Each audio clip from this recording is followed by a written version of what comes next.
सात्मरूप तत्तकं युगे युगे च दर्शितम्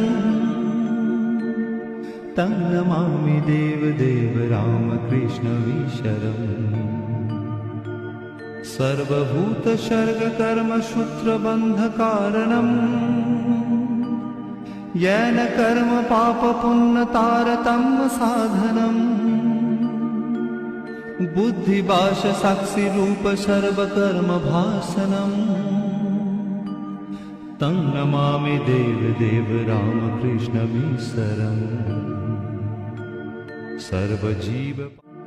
सात्मरूप तत्तकं युगे युगे च दर्शितम्